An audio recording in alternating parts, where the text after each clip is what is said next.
Hey guys, welcome to Boxing Squared for boxing news and views from around the internet.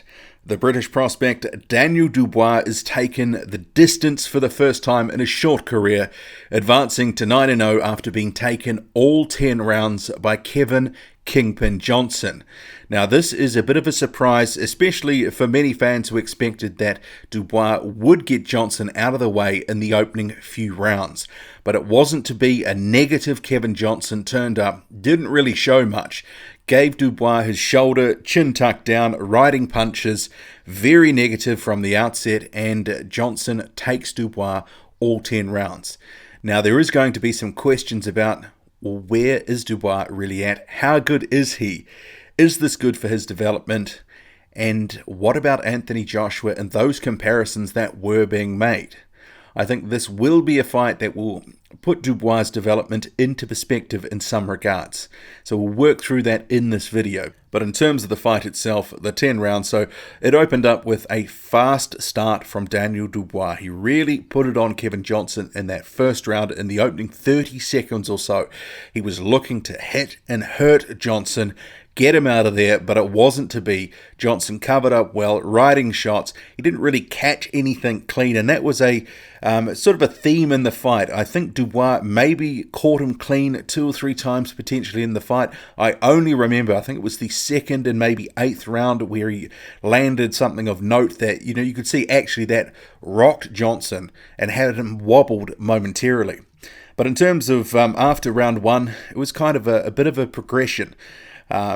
Johnson basically not doing much. Dubois tracking forward, jab, throwing a few right hands, left hooks, that sort of stuff, trying to look for openings, trying to break Johnson down. But he just wasn't very successful. His dance partner was very negative.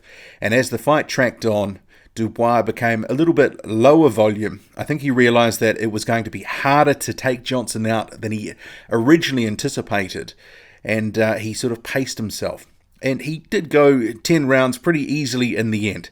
In terms of his actual performance overall, I think it was a pretty good performance. He actually needed this sort of fight, if anything, just to level off the expectation. But his actual work overall, it was pretty decent. He was working off the jab for the most part. I would have liked to seen him do a little bit more of that. He was landing some decent shots, but Johnson was making it tricky. He was slippery. He was very negative. He didn't come to fight. And I think I remember maybe about 10 punches in the whole fight where he looked to actually tag Dubois. Very low output, very low volume. He didn't really try to do much of anything in this fight. It did look like he was trying to take some punishment, just absorb it, and then, look to tire Dubois out. Well, this is what I was thinking in the fight. Okay, well, this must be his strategy. But as the later rounds wore on, he didn't really do much to sort of say, well, actually, I'm going to break out here and try to put it on you. In the 6th round, there was a little bit of that, but, it was a very brief sort of run by Kevin Johnson in terms of his work in this fight. Wasn't really on the front foot at all. Daniel Dubois mostly tracking forward, looking for Johnson, trying to catch him clean, wasn't able to do so on many occasions. But it was a decent performance, and he needed to be taken some rounds. He's not going to learn anything if he's just blowing guys out in 1 or 2 rounds, and I spoke about that in my preview video for this fight. So I don't actually see that as a bad thing that he was taken the distance, because he needs the rounds, he needs the work. But in terms of the expectations, there were a lot of expectations that he would stop Kevin Johnson. I would note Kevin Johnson has only been stopped twice before in his career. Once by Anthony Joshua in the 2nd round, and once by Peter Milas, and this was earlier this year. But that fight was stopped on cuts. It wasn't actually a stoppage like the Anthony Joshua one. And we can't get away from the comparisons with Anthony Joshua, because it actually looked like Frank Warren has been trying to actively make those comparisons. He actually even referred to a direct comparison with Joshua in an article on his own website in the lead up to this fight. They're looking to make those comparisons. So he would have been hoping that Dubois could have got the job done, got a good stoppage to keep that sort of hype growing, the expectations high. But I think this will actually help level off the expectations a tad with fans, because I think some will go, how powerful is Daniel Dubois? How good is Daniel Dubois? And I still believe he is a talent in the division. A guy that if he can work on some things, if he can get a little bit more speed in his punches, if he can tighten up on a few things, work more off the jab, I think he can be one of the best in the division. He is 21 after all, and they were saying during the broadcast that he is still growing. He's listed at 6'5". He weighed in at 239 pounds for this fight, and overall I thought he looked pretty good. But in terms of the power, some will ask, does he have legit power? Does he have elite power? But I would sort of say with this performance, Johnson was doing a very good job riding the punches, covering up. He was making it difficult for Dubois to land clean. And we've seen a guy like Anthony Joshua against Joseph Parker, when the opponent is making it difficult for you to land because of their defensive strategy. All the power in the world, it can count for naught in the end.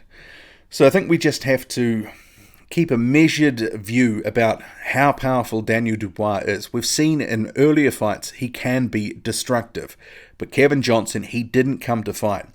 After the fight, Daniel Dubois said of Johnson, he was slippery, he was a good veteran, and he said, yeah, there are some things that I can improve on. And he said when he was asked, would you stop Kevin Johnson next week if you fought him next week? And he said, yeah, I think I would. But he said it was a great learning fight. And Frank Warren, he echoed those sentiments, saying it was a good fight for Dubois, a good learning fight.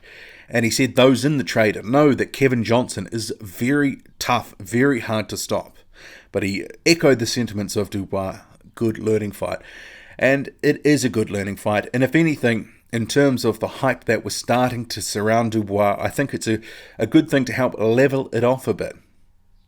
He needs more of these types of fight. Not necessarily every fight going the distance, but he needed to be in against a guy that was durable, that could take a punch, that was able to cover up, that was able to take him some rounds, because all these other stiffs that he'd been fighting, he'd been blowing them out in 1, 2, 3 rounds. He'd been looking phenomenal, but we weren't really able to see any progression. And I think from this performance, he'll be able to look at the 10 rounds and go, okay, these are some of the things I could have done better. And I think there will be a few things fans will immediately pick up on. I think one of the comments that I've already seen sort of echoed around Twitter and elsewhere online is Daniel Dubois needs to work on some speed. Some of his punches do look a little bit slow. Not slow motion as the sort of criticism of Joe Joyce is sort of levelled at him. But in terms of some of them, they don't necessarily always have the pace and the snap that some people would like. But I actually thought overall, he paced this fight well. He was never in trouble. He was in complete control. Johnson didn't really do enough to really put Dubois in any trouble, any pressure spots, and Dubois came through.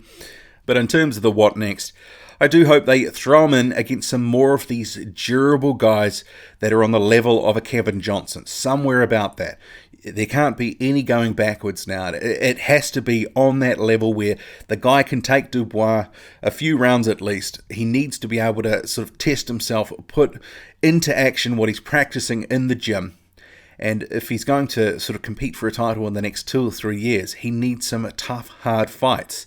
He needs a little bit of adversity. And we saw a little bit of that tonight in terms of it didn't all go his way. He was expecting or hoping that he'd get a knockout early on. He had to adjust. He had to fight to a plan to actually make sure that he went the distance.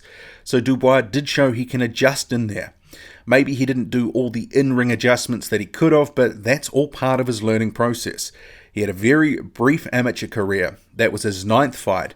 And Kevin Johnson, while he might be pretty rinsed and washed out in terms of contender level, he is a good, durable journeyman. That's what he is these days. And he did his job in there in terms of being able to make it tough for Dubois in the sense that it wasn't a knockover job. He wasn't out of there in 1 round walking away with his check. He made Dubois work for it.